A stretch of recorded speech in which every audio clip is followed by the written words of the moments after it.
అలాగే ఆ క్రమంలో అయితే నేను ఇంకోటి చెప్తా.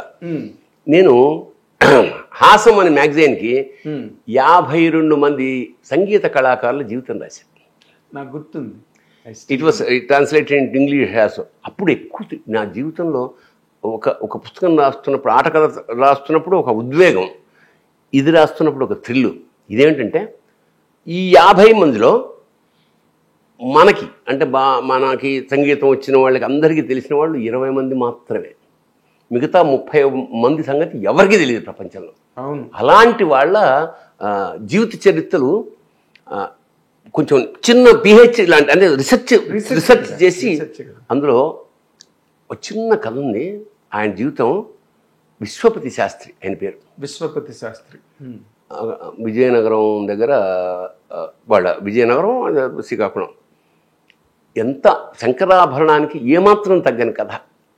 విశ్వపతి శాస్త్రి చిన్నప్పుడు స్వతహాగా సంగీతం నేర్చుకోవాలి తాపత్రయంతో ఆ ఊళ్ళో ఉన్న మాస్టర్ దగ్గర 9 ఏళ్ల అప్పుడు 9 ఏళ్ళకి నేర్చుకున్నాడు. ఆ మాస్టర్ అన్నాడు, నా దగ్గర సంగీతం అయిపోయింది, ఇంకా నీకు చెప్పాల్సింది, ఎందుకంటే నువ్వు చెప్పుగానే పట్టేస్తున్నావు, నాకు మొత్తం వచ్చిన నా జన్మంతా నేర్చుకున్న సంగీతం నీకు ఆల్రెడీ వచ్చేసింది, ఇంకా నా వల్ల నీకు నేర్పడానికి ఏం లేదు, మరి నీ అర్జున్ నాకు ఎట్లా మాస్టర్ ఎట్లా అంటే, ఒక పని చేయి, త్యాగరాజస్వామి వంశపారంపర్య పట్నం సుబ్రహ్మణ్యయ్యర్ తమిళనాడులో ఉన్నాడు. పట్నం సుబ్రహ్మణ్యయ్యరు దగ్గర చాలామంది శిష్యులు ఉన్నట్ట తెలుగు, అక్కడైతే నీకు కరెక్ట్ గురువు వెళ్ళు అని ఆశీర్వదించి పంపించాడు.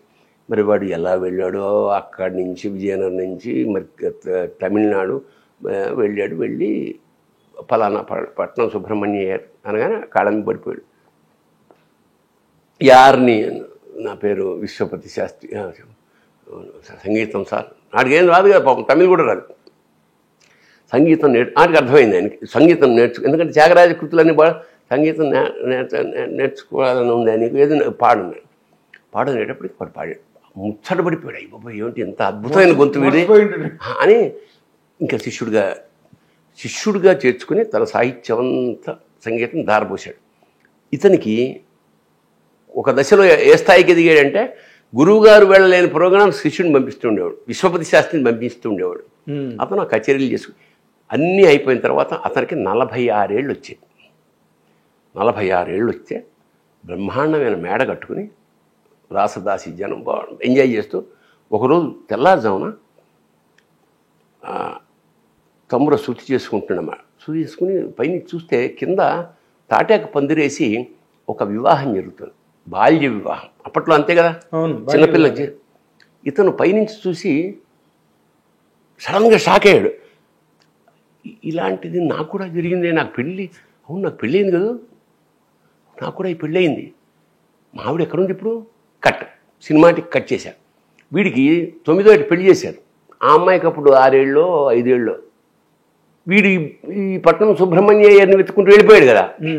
కట్ చేస్తే వాడు అమ్మాయి ఇంక చూశారు, ఏడు వీడంటే ఎప్పుడు పోయాడు, 2 ఏళ్ళు చూశారు, ఇంకా పోయి ఉంటాడని చెప్పి ఆ పాపకి ఎట్ ద ఏజ్ ఆఫ్ 10 గుండు కొట్టించేసేసి వీడియో చేసేసి వాళ్ళ ఇంట్లో వంటకు పెట్టేశారు. అది గుర్తొచ్చింది. ఆనాడు నేను మంగళసూత్రం కట్టిన ఆవిడ పరిస్థితి ఏమిటి ఇప్పుడు, నేనేమో ఈ సంగీతం పిచ్చిలు వచ్చేసాను, నాకు ఇంతవరకు ఆ స్పృహ, అంటే వాడికి ఇంతవరకు ఆ లౌకికమైన వ్యవహారం లేని సంగీతం సముద్రంలో కొట్టుకుంటున్నాడు.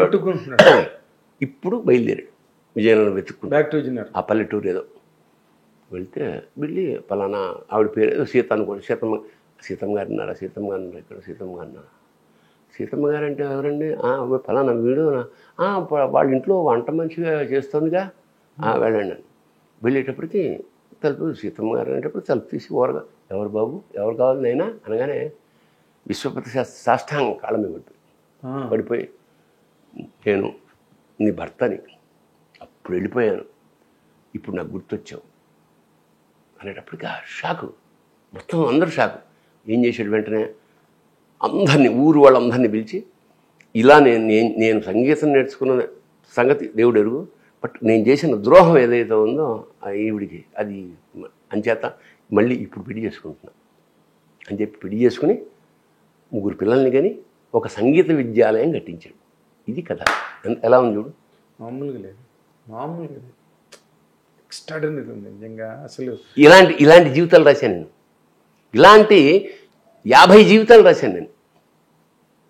అంటే నీకు సంగీతం టచ్ ఉంది కాబట్టి, అంటే సంగీతము సాహిత్యం, సమాజ హితం కోరేది సాహిత్యం, సంగీతం. అలాగే మనిషిని చేస్తే లలిత కళలు.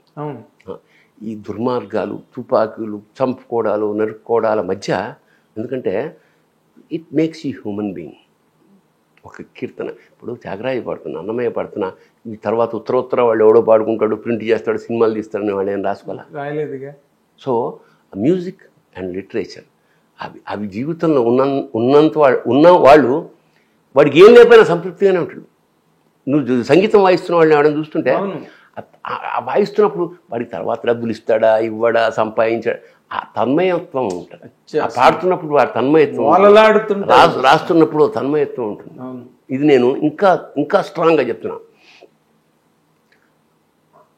బోస్టన్ అనుకుంటా, అక్కడ ఈ సెకండ్ వరల్డ్ వార్కి సంబంధించిన జ్ఞాపకాలు చాలా, అంటే జపాన్ మీద బాంబు వేసిన బిగ్ బాయా ఏదో అంటారు దాన్ని, ఆ బాంబు తాలూకా ఆ ఫ్లైటు అవన్నీ అక్కడ పెట్టారు. ఇక్కడ ఇది వరల్డ్ వార్ ఇక్కడి నుంచి వేసారు, దీని ఫ్లైట్లు నుంచి ఇలా ఒక గోడకి సగం కాలిపోయిన వైలు ఉంది, దాని కింద ఒక సైనికుడు, ఇది లేదు బోలేదు, సగం కాలిపోయిన వైలు నల్లగా కొన్ని. బట్ అంటే ఒక సైనికుడికి ఈ హాబీ ఉంది. ఎగ్జాక్ట్లీ. శత్రువుల్ని ఎదిరిస్తూనే ఆ గ్యాప్లో వాయించుకోవడం అనమాట. సమ్ బ్లాస్ట్ అయింది, కాలిపోయింది. బాంబులు అవి ఏరుకునే క్రమంలో వీళ్ళు ఈ వైలను కూడా తీసుకొచ్చి అక్కడ దాన్ని మాన్యుమెంట్గా పెట్టారు. మొత్తం మ్యూజియంలో నన్ను బాగా ఆకర్షించి కన్నీళ్ళు తెప్పించింది ఇది. వా, ఇదే అంటే తుపాకీ కాదు, violence is more powerful, not violence అని చెప్పడం వాడు. నిజంగానే కూడా వాళ్ళు ఏ దృష్టి, అతను ఎంత గొప్పవాడు, ఆ వైలన్ని పక్కన తుపాకులు పెట్టుకుని పేల్చే అతను ఎంత గొప్పవాడు, వాళ్ళు దాన్ని సంగ్రహించి తీసుకొచ్చి వాట్ హీ సేస్ వైలెన్స్ కాదు, వైలెన్స్. Exactly correct. అది అట్లా. సో నెక్స్ట్ జనరేషన్ ఇప్పుడు మనం ఏం మాట్లాడుకున్నారా, నాకెంత గొప్పవాడు, నాకు కిరీటం పెట్టారు పక్కన పెడితే, నెక్స్ట్ జనరేషను సుఖశాంతులతో తృప్తిగా పక్క వాళ్ళని కాపాడుతూ అవసరమైన చోట. ఇప్పుడు ఇవాళ దేశవ్యాప్తంగా డాక్టర్ని మానభంగం చేసినందుకు అలజడి జరుగుతుంది. ఇన్నేళ్ల తర్వాత అలాంటి సంఘటనలు జరుగుతాయి. సిగ్గుచేటుగా మానవ జాతి. పైగా నారీ శక్తి ఎక్కడుంది ఇవాళ, ఏ రంగంలో లేదు స్త్రీ. అలాంటి వాళ్ళకి అంత ఇన్సెక్యూర్, అంటే ఇంత పురుష, అంటే నేను ఇక్కడ పెంచాల్సింది మగవాళ్ళది.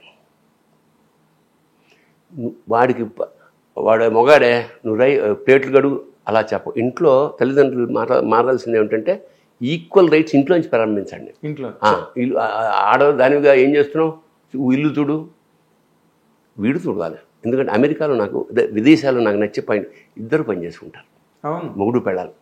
వాళ్ళకి ఆ డిస్క్రిమినేషన్ లేదు. ఎందుకంటే ఇద్దరు సంపాదిస్తున్నారు, ఇద్దరు పని చేసుకుంటారు. They have to live. ఎందుకంటే అక్కడ ఇద్దరు పని చేయకపోతే బతకలేరు. ఒకళ్ళది ఇల్లు కొనుక్కుంటారు, ఆ జీవితాంతం అది కట్టుకుంటారు, అది ఒకళ్ళ జీవితం అయిపోతుంది. బతకాలి ఇంకోటి. సో ఆ సంస్కారం మరి తెల్లారులేస్తే నువ్వు ఆదిశక్తి అని చెప్పేసి పూలు చేయడం కాదు కదా, కాళ్ళు కడిగి నెత్తిని చల్లుకోవడం కదా, కాదు కదా. దీన్ని చాలా చాలా చాలా తీవ్రంగా ఖండించాల్సిన విషయం.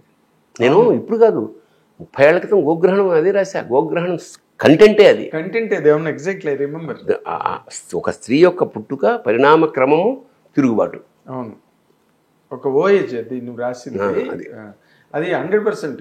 హిట్ టీవీ యాప్, ఇందులో short news, live news, entertainment shows, movies, digital magazines తో పాటు మీ జిల్లా వార్తలను కూడా ఫ్రీగా చూడొచ్చు. ఇంకెందుకు ఆలస్యం, వెంటనే హిట్ టీవీ యాప్ ని డౌన్లోడ్ చేసుకుని ఫ్రీగా ఎంటర్టైన్మెంట్ పొందండి. Hit TV app. Hit TV app. Please download hit TV app. Hit TV app ని ఫ్రీగా డౌన్లోడ్ చేసుకుని ఎంజాయ్ చేయండి. మీకు నచ్చిన ఎంటర్టైన్మెంట్ కోసం హిట్ టీవీ యాప్ ని ఫ్రీగా డౌన్లోడ్ చేసుకుని ఎంజాయ్ చేయండి. హిట్ టీవీ యాప్ని డౌన్లోడ్ చేసుకుని ఆస్వాదించండి, ఆశీర్వదించండి. ఇంతమంది సెలబ్రిటీలు హిట్ టీవీ యాప్ ని డౌన్లోడ్ చేసుకోండి అని చెప్తున్నారంటే ఎంత మంచి యాప్ ఆలోచించండి. అమెరికా అమెరికా అమెరికా అమెరికాలో చదవాలనుకునే వాళ్ళకి విశ్వసనీయమైన పేరు మన శౌర్య కన్సల్టెన్సీ. UK లో 1 year masters, UK లో 1 year masters, 2 years work permit up to 5 years visa. Contact Saurya Consultancy. Contact 89851 89851.